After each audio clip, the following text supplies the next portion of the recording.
Hello class, this is a continuation on the absolute value and square roots of functions. So in this one, we're not actually going to be given the equation of the function, just its graph shown here.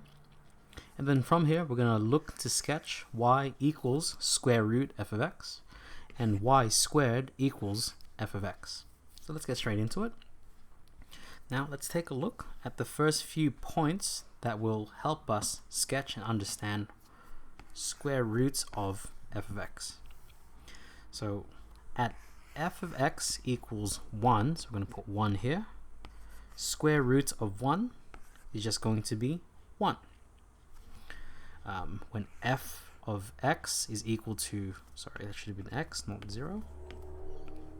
When f of x is equal to 0, we're going to put 0 here. Square root of 0 is just 0. So using those points alone, we can find already like a few. So let's find f of x is 0 here. F of x is also 0 here and here. So when we take the square roots of zeros, we also get 0. Let's just make this a little bit neater. And there we go. Let's find points where f of x is equal to 1. So f of x is 1 here and here. So we're finished with finding all the points that fulfill this criteria. When f of x is less than 0, y does not exist. So let's take, for example, this point here. F of x is equal to, at this point, f of x is equal to -2. If we try and take the square root of -2, that's not a real number.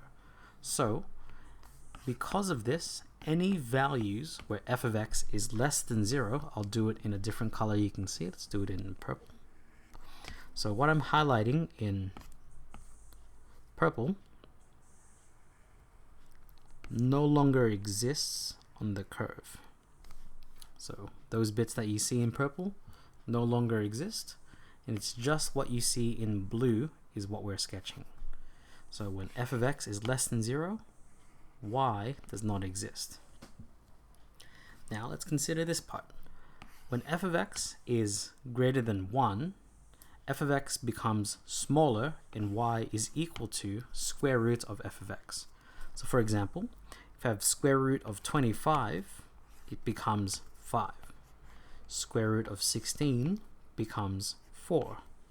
Square root of 4 becomes 2. So any values greater than 1 actually get smaller. So using this concept, square root of 4 becomes 2. And just using these 3 points alone, we can already see the graph looking something like that. Because all of these points, when we take the square root, should get smaller. So we already have that going for us. And any values of f of x between 0 and 1 actually become larger in y is equal to square root of f of x. For example, you can try this in your calculator.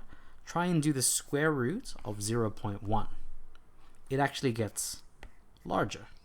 So if we do square root of, let's say, 0.5, using my calculator, square root 0.5 actually becomes 0.707.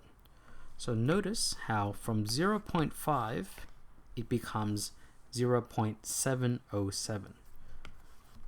What this looks like in the graph then is from x equals 0, sorry, not x equals 0, from y is equal to 0 to y is equal to 1, because we're taking the square root, it should actually be above f of x. So it should look like that. Likewise here, it shouldn't be below like this, it should be above, like so. Above because it's between 0 and 1. So So it should be above that. Now take a look. This has an asymptote approaching 1. Therefore, the square root of 1 is also 1. So this graph that we're sketching of square root f of x should also approach 1 like so.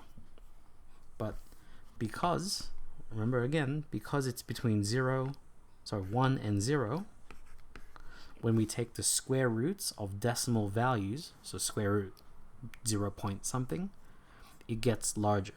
Hence why the sketch we're doing goes above f of x. So that there is the graph of square root f of x.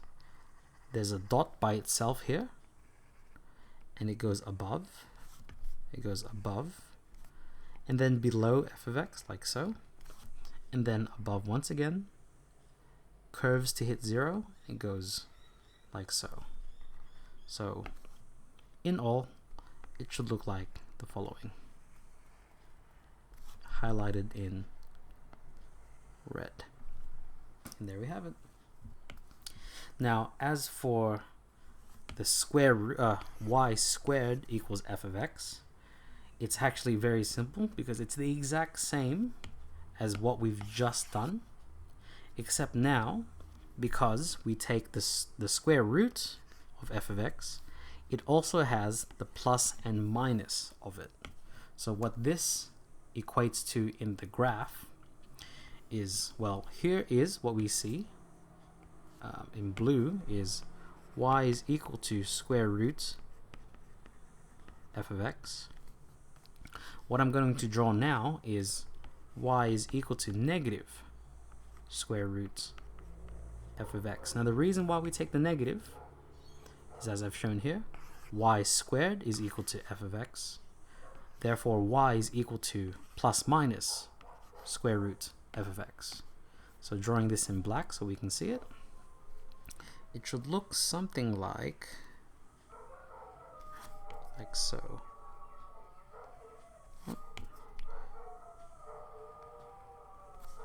Trying to mirror everything we see.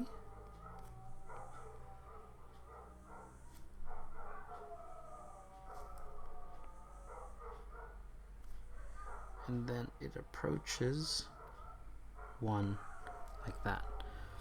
So in blue, in blue is just y is equal to square root f of x. But both of them, so I'm going to highlight for you now in red.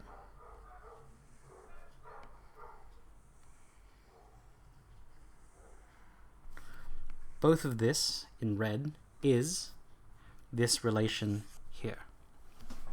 So I hope that gave you an insight into sketching y is equal to square root f of x and y squared is equal to f of x. I hope to see you in the next video. Best of luck.